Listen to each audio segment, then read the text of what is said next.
kita belajar tema 1, subtema 2, pembelajaran 2. Sekarang kita langsung buka bukunya ya. Kita buka bukunya halaman 55. Nah, sebelumnya Ibu mengingatkan lagi nih, di pembelajaran 1 kita sudah mengetahui salah satu permainan tradisional yang ada di Indonesia. Ada yang masih ingat? Ya, namanya engklek atau taplak gunung. Sekarang kita disuruh mengamati gambar-gambar permainan tradisional. Nah, permainan tradisional ini salah satu budaya yang harus kita lestarikan juga ya.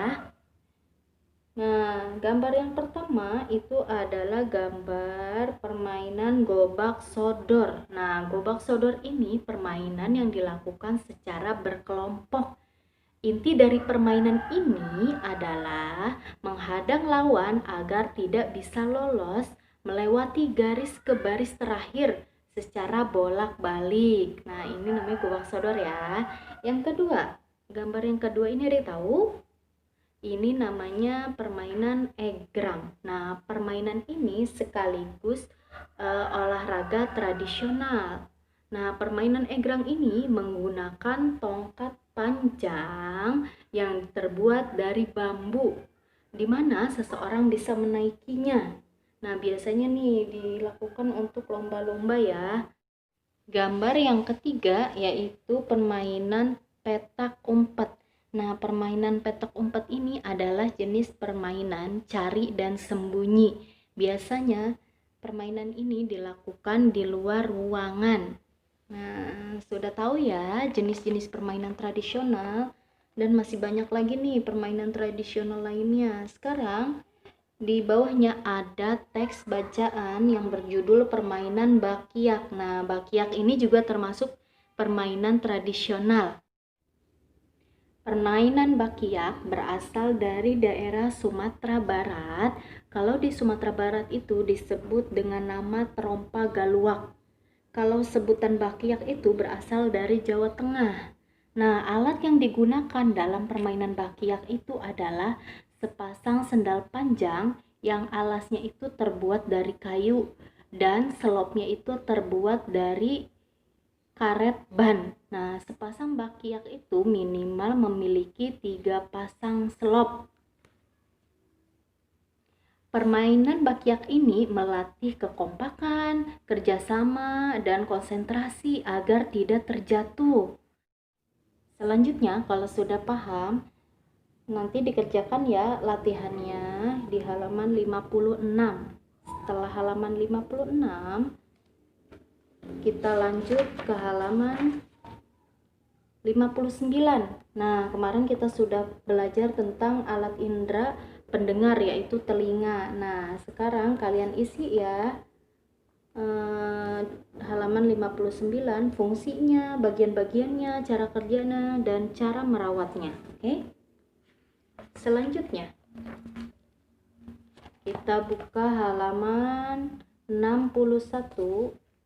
Di halaman 41, ayo amatilah gambar di samping, kemudian jawablah pertanyaan berikut. Nah, di sini ada sebuah gambar, ada anak-anak di dalam kelas sedang ngapain nih? Yang pertama, pernahkah kamu melakukan kegiatan pada gambar di samping? Pernah atau tidak? Dijawab ya. Apa manfaat kegiatan tersebut? Nah, manfaatnya apa nih gambar di samping? Setelah itu, kalian baca bawahnya. Bacalah bacaan berikut dengan cermat, yang berjudul Gotong Royong Memperbaiki Jembatan. Intinya, pada cerita tersebut, warga desa Lor dan desa Sabrang terlihat sangat sibuk karena mereka sedang membangun jembatan yang ambruk karena hantaman air sungai yang meluap pada 3 hari yang lalu. Nah, warga desa Lor dan desa Sabrang ini melakukan gotong royong dan kerjasama untuk membangun jembatan. Karena dengan bergotong royong dan bekerja sama, pekerjaan mereka akan lebih terasa ringan dan cepat selesai. Kalau sudah paham dengan ceritanya, sekarang kalian buka buku halaman 64. Di situ ada ayo diskusi, ada soal nomor 1 sampai nomor 5, nanti kalian isi ya. Tapi sebelum diisi, kalian simak dulu ya penjelasan berikut ini. Sekarang kita akan membahas materi tentang kerjasama. Nah, kerjasama itu apa sih? Kalau tadi kalian sudah paham tentang ceritanya, kalian pasti tahu kerjasama itu apa. Sekarang Ibu jelaskan lagi ya, kerjasama itu adalah sebuah pekerjaan yang dilakukan oleh dua orang atau lebih agar bisa mencapai tujuan ataupun target yang sebelumnya sudah direncanakan dan juga disepakati secara bersama. Selanjutnya, manfaat kerjasama. Apa aja sih manfaatnya? Tadi kalau dari cerita tadi itu bisa disimpulkan manfaatnya adalah pekerjaan bisa lebih cepat selesai. Dan yang kedua adalah pekerjaan menjadi lebih ringan karena dilakukan secara bersama-sama. Yang ketiga, dapat mempererat ikatan kerjasama. Dan yang terakhir adalah menumbuhkan sebuah semangat persatuan. Contoh kerjasama ini di lingkungan sekolah ya. Yang pertama adalah gotong royong membersihkan lingkungan sekolah. Yang kedua, bekerja sama mengerjakan tugas kelompok. Yang ketiga, kerjasama untuk menjaga keamanan lingkungan sekolah. Yang keempat, membersihkan ruang kelas dengan cara membentuk regu piket. Kalau kerjasama di lingkungan rumah itu bisa membersihkan kamar bersama adik atau memasak bersama ibu dan lain-lain. Sekarang selanjutnya adalah sikap yang harus dihindari dalam bekerja sama. Sikap yang harus dihindari yang pertama adalah mementingkan kepentingan pribadi. Yang kedua, tidak menghargai pendapat orang lain. Tiga, memaksakan kehendak. Dan yang terakhir adalah acuh tak acuh kepada orang lain. Nah, selanjutnya ke halaman 65. Di situ ada teks cerita yang berjudul Menebar Kerukunan dari Prinsip Hidup Orang Alor. Inti dari cerita tersebut adalah Alor itu merupakan salah satu kabupaten dari Provinsi Nusa Tenggara Timur dengan jumlah penduduknya itu sekitar 200.000 dengan luas wilayah 2.864,6 km persegi.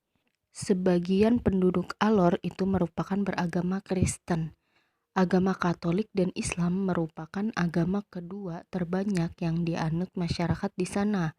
Mereka juga dapat hidup berdampingan nih dengan damai dan rukun, walaupun mereka itu berbeda agama. Nah, mereka itu sangat memegang teguh warisan keyakinan Hulen Baat Tonga Belolo Rera Wulan Tanah Ekan, yaitu sebuah keyakinan akan adanya pencipta langit dan bumi. Contohnya itu seperti di daerah Lama Holot. Baik generasi tua ataupun muda, mereka masih memegang teguh keyakinan Lewo Tanah, yaitu kampung halaman yang harus dibangun dengan penuh kedamaian. Nah, setelah selesai dibaca ceritanya, kalian isi halaman 66. Ayo jawab soal 1-5. Cukup sekian pembelajaran hari ini, kurang lebihnya mohon maaf. Wassalamualaikum warahmatullahi wabarakatuh.